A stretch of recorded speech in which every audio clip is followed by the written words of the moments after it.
Bismillahirrahmanirrahim. Assalamualaikum warahmatullahi wabarakatuh. Sahabat beriman, Rasulullah SAW pernah bersabda, sesungguhnya Allah tidak melihat pada bentuk rupa dan harta kalian, akan tetapi Allah hanyalah melihat pada hati dan amalan kalian. Hadis riwayat Muslim, seperti dikisahkan dalam surat Al-Lahab berikut. Pada surat Al-Lahab ini menceritakan tentang Abu Lahab, paman Nabi Muhammad SAW. Surat ini terdiri dari 5 ayat dan merupakan surat Makkiyah. Dinamakan surat Al-Lahab karena surat ini membicarakan Abu Lahab yang suka menyakiti Rasulullah SAW dan balasan baginya berupa neraka yang apinya bergejolak. Kata Lahab yang merupakan azab bagi Abu Lahab disebutkan di ayat yang ketiga. Surat ini bisa juga disebut surat Al-Masad, diambil dari ayat terakhir pada surat ini ketika mensifati istri Abu Lahab. Surat ini juga dinamakan surat Tabbat karena firman Allah ini diawali dengan kata Tabbat. Sebelum kita melanjutkan ke pembahasan berikut, kita simak dulu surat Al-Lahab dan artinya. Bismillahirrahmanirrahim. Dengan nama Allah yang Maha Pengasih, Maha Penyayang. Tabbat yada Abi Lahab wa tab. Binasalah kedua tangan Abu Lahab, dan benar-benar binasa dia. Ma aghna anhu maluhu wa ma kasab. Tidaklah berguna baginya hartanya dan apa yang dia usahakan. Sayasla naran dhata lahab. Kelak dia akan masuk ke dalam api yang bergejolak, neraka. Wa imra'atuhu hammalatal hatab. Dan begitu pula istrinya, pembawa kayu bakar, penyebar fitnah. Fi jidha hablum min masad. Di lehernya ada tali dari sabut yang dipintal. Diriwayatkan oleh Imam Bukhari dalam Sahihnya dari Ibnu Abbas bahwa Rasulullah SAW naik ke Bukit Sofa, mengumpulkan orang-orang Quraisy lalu menyeru mereka, bagaimana pendapat kalian jika aku sampaikan kepada kalian bahwa musuh akan menyerang di pagi hari atau petang hari? Apakah kalian percaya? Kaum Quraisy menjawab, kami percaya ya Rasulullah. Kemudian Rasulullah berkata, maka sesungguhnya aku memperingatkan kepada kalian akan datangnya azab yang keras. Tiba-tiba Abu Lahab menyela, celakalah kamu ini, karena inikah engkau mengumpulkan kami? Maka Allah pun menurunkan surat Al-Lahab. Abu Lahab yang nama aslinya adalah Abdul Uzza bin Abdul Muthalib sebenarnya masih paman Rasulullah SAW. Namun orang yang memiliki nama kunyah Abu Utaibah itu adalah orang yang paling sengit menyakiti Rasulullah.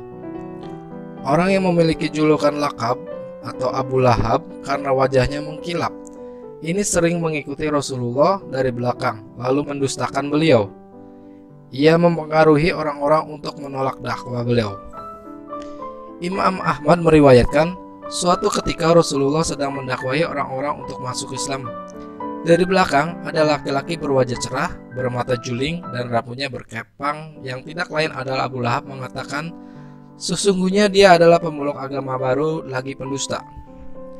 Surat Al-Lahab ini merupakan ancaman balasan dari Allah untuk Abu Lahab dan istrinya yang juga tak kalah sengit menyakiti Rasulullah, bahwa kelak Abu Lahab akan masuk neraka dengan siksa yang sangat pedih. Tafsir surat Al-Lahab ini bukanlah tafsir baru.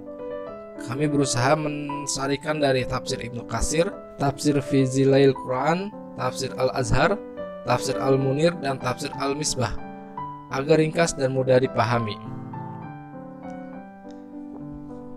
Ayat pertama dari surat Al-Lahab yang artinya binasalah kedua tangan Abu Lahab dan sesungguhnya dia akan binasa. Kata Tabbat atau Tabba terdiri dari 2 huruf yaitu ta dan ba. Penggabungan dua huruf ini, manapun yang dia dahulukan, baik tak maupun ba, mengandung arti keputusan atau kepastian yang pada umumnya berakhir dengan kebinasaan. Yada artinya adalah kedua tangan. Namun yang binasa dari Abu Lahab bukan hanya tangannya, namun keseluruhan dirinya. Inilah bentuk majazi. Awalnya ia dijuluki Abu Lahab karena wajahnya cerah atau mengkilap. Namun kata lahab juga berarti kobaran api yang menyala dan sudah tidak memiliki asap lagi. Setelah Rasulullah SAW diutus dan dia menyakiti beliau, nama Lahab mengisyaratkan bahwa ia akan dibakar api bergejolak di neraka. Ada juga yang berpendapat nama Abu Lahab mengisyaratkan bahwa gejolak api selalu menyertainya, yakni api permusuhannya kepada Rasulullah. Menurut Ibnu Katsir, ayat pertama surat Al-Lahab ini menunjukkan bahwa Abu Lahab celaka, telah nyata merugi dan binasa. Kebinasan Abu Lahab di dunia bisa disaksikan orang-orang yang melihat kematiannya. Setelah perang Badar, Abu Lahab ditimpa penyakit lepra hingga akhirnya ia meninggal.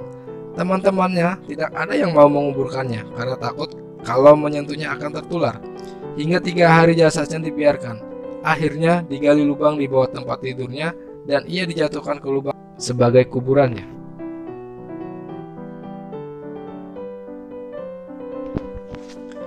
Tidaklah berfaedah kepadanya harta benda dan apa yang ia usahakan.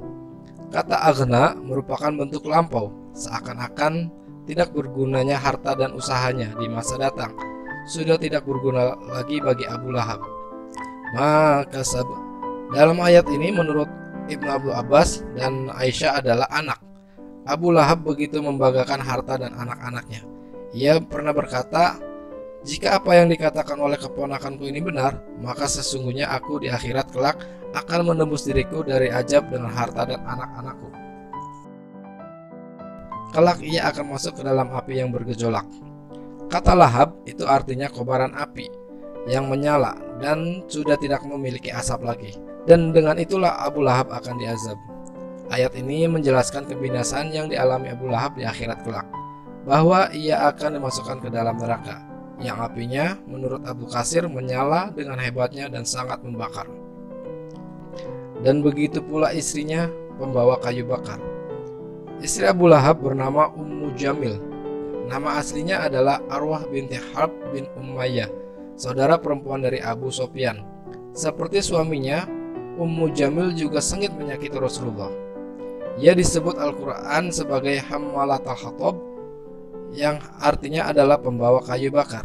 Ia pernah meletakkan ranting-ranting berduri di jalan yang dilalui oleh Rasulullah SAW. Kalimat Hammalatul Hatab juga berarti pembawa isu dan fitnah. Ummu Jamil suka mengejek Rasulullah dengan sebutan orang kafir, yang artinya yang di lehernya ada tali dari sabut. Kata jid artinya adalah leher. Kata ini biasanya digunakan untuk menggambarkan keindahan leher wanita dihiasi dengan kalung. Kata masad adalah sejenis tali yang berasal dari pohon al-masad yang tumbuh di Yaman dan dikenal sangat kuat. Masad juga berarti tali yang terbuat dari sabut. Ayat ini menggambarkan betapa hinanya dia. Bagian tubuh yang seharusnya indah justru terjerat dengan tali yang terbuat dari sabut. Ibnu Jarir menuturkan, istri Abu Lahab memiliki sebuah kalung mewah yang sangat mahal. Ia mengatakan, "Sesungguhnya aku akan menjual kalung ini untuk memusuhi Muhammad." Maka Allah menghukumnya dengan tali dari api neraka yang dikalungkan di lehernya. Nauzubillah. Ketika menafsirkan ayat ini, Mujahid mengatakan bahwa maknanya adalah pasung leher yang terbuat dari besi. Surat ini menunjukkan betapa luar biasanya ilmu Allah, bahwa Al-Quran dan Rasulullah selalu benar meskipun Abu Lahab mendustakannya. Seandainya Abu Lahab pura-pura masuk Islam, ia mungkin punya amunisi untuk menuduh bahwa Al-Quran keliru. Tapi Abu Lahab benar-benar selalu menentang Rasulullah dan pada akhirnya binasa seperti firman Allah di surat ini. Demikian surat Al-Lahab mulai dari terjemah, asbabun nuzul hingga tafsir. Semoga kita termasuk umat Rasulullah yang selalu siap membela beliau dari orang-orang yang memusuhinya. Wallahu a'lam bishawab. Semoga artikel ini bermanfaat. Billahi taufiq wal hidayah. Wassalamualaikum warahmatullahi wabarakatuh.